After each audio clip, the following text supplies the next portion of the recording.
Friends, મારા બાપુજી અને દાદાજી હમણાં જ અંબાજીના દર્શન કરી આવ્યા. ત્યાંથી થોડા દિવસ આબુ પણ હવાફેર કરી આવ્યા. પાછા આવ્યા ત્યારથી ઘરમાં શાંતિ છે, પવિત્ર વાતાવરણ થઈ ગયું છે. દાદાજી તો એકદમ શાંત પડી ગયા છે. મને તો એક જ આઈડિયા આવે છે કે દર વર્ષે આ બંને વડીલોને ક્યાંક જાત્રા પર મોકલી દેવા જોઈએ, એટલે આખું વર્ષ નિરાત. અરે ભાઈ ગિરીશ, હા, ઓફિસેથી આવતી વખતે જરા એક ગોર મહારાજનું નક્કી કરતો આવજે ને. જરા દાદાજીની ઈચ્છા છે કે ઘરમાં સત્યનારાયણની કથા કરાવી લઈએ. અચ્છા, હા ઠીક છે, ચાલો કરાવી લઈએ. ક્યારે કરવી છે? બસ આવતા અઠવાડિયે કરાવી લઈએ. ભલે, હું કરું વ્યવસ્થા. મને લાગે છે ગિરીશ કે હવે તારા દાદાજી જાજુ નહીં ખેંચે. રોજ મને કહ્યા કરે છે કે આ દિવાળી હવે મારાથી જોવાશે નહીં. બસ ભગવાન મને આમ જ સારો સમો ઉપાડી લે તો સારું. હાસ તો ભગવાન ઉપાડી લે તો આપણને શું વાંધો હોય? શું બોલ્યો? ના એટલે ભગવાન પાસે આપણી મરજી ક્યાંથી ચાલવાની? એમની તો અંતિમ ઈચ્છા છે કે એમની હાજરીમાં જ હિતેશના લગ્ન કરી નાખવા. શું? હિતિયાના લગ્ન આ ઉંમરે? અરે હજી હિતિયો બાળક છે, કાયદેસર પણ આ ગુનો કહેવાય. હું પણ જાણું છું, પણ એમણે તો ભાસ્કરભાઈની ભાવના સાથે મનોમન બંનેનું ગોઠવી પણ દીધું છે. ભાસ્કરભાઈની ભાવના? અરે આ શું બોલો છો તમે? એ હજી 6ઠા ધોરણમાં ભણે છે, એનો બાપ મને ભડાકે દેશે. એ હું સમજુ છું, પણ તારા દાદાજીને કોણ સમજાવે? એ તો બસ રટ લઈને બેઠા છે ગિરીશિયા કે મારે તો હિતેશના છોકરાઓને રમાડીને જવું છે.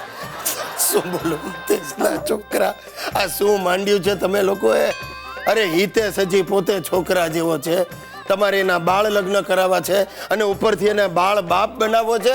અરે મરતા માણસની ઈચ્છા આગળ હું લાચાર છું ગિરીશ. અરે તને શું કહું, ગઈકાલે તો એને કંકોત્રી વાળાને ફોન કરી અને કંકોત્રીના નમૂના પણ જોવા માટે મંગાવ્યા. મને લાગે છે દાદાજી મને જેલમાં મોકલીને જ જમશે. એ સિરીસિયા તું અહીંયા બેઠો. સિરીસ ભાઈ, તે ભાસ્કર ભાઈ સાથે વાત કરી? દાદાજી, તમારી ગાય છું ગાય, આ વાત બંધ કર. જોગીરિયા, તું ગાય બંધ કે બકરી, પણ એકવાર મારા હિતિયાને ઘોડે ચડાવી દે એટલે બસ. જુઓ બાપુજી, તમે સમજો, બાળ લગ્ન એ ગુનો કહેવાય. આ વાત છે ને અહીંયા તમે બંધ કરી દો તો સારું. જો તમારી એવી જ ઈચ્છા હોય ને તો હું બીજા લગ્ન કરી લઉં.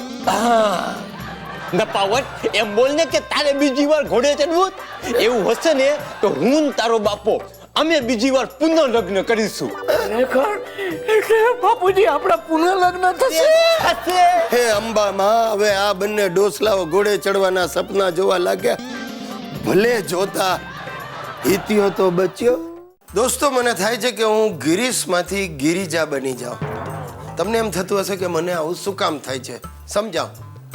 અમારો જે બોસ છે ને, જાડાવાલા, જેન્ટ સ્ટાફ સાથે એટલી ઉદ્ધતાઈથી વાતો કરે છે અને લેડી સ્ટાફ સાથે એટલી જ આત્મીયતાથી વાતો કરે છે.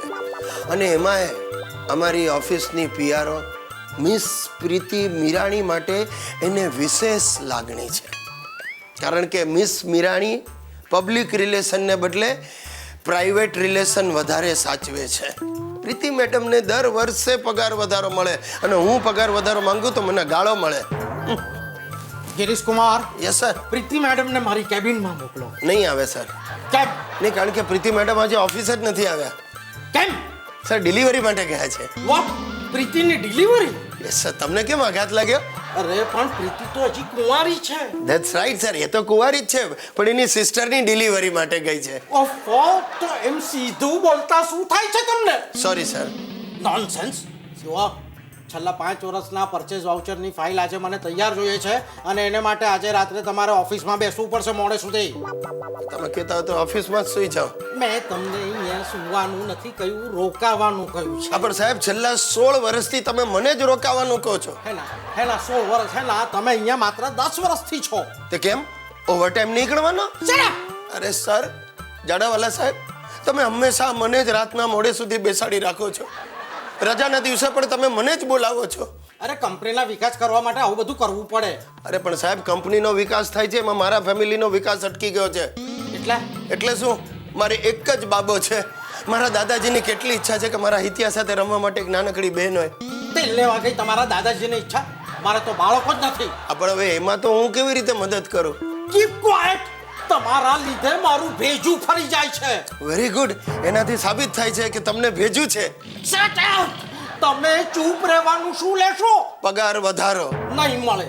આવતા 5 વર્ષ સુધી તમને કોઈ પણ જાતનો પગાર વધારો નહીં મળે. વિચારી લો ઝાડાવાળા સાહેબ, વિચારી લો.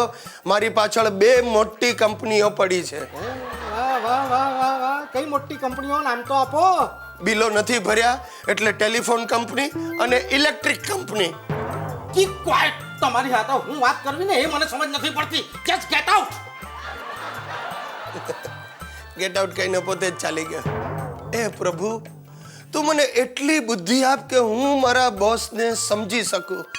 મને એટલું ધૈર્ય આપ કે હું એને સહન કરી શકું. પણ એ મારા વાલા પ્રભુ, મને હિંમત કોઈ દિવસ નહીં આપતો. કારણ કે તું જો મને હિંમત આપીશ તો હું આ ઝાડાવાળાનું માથું ભાંગી નાખીશ.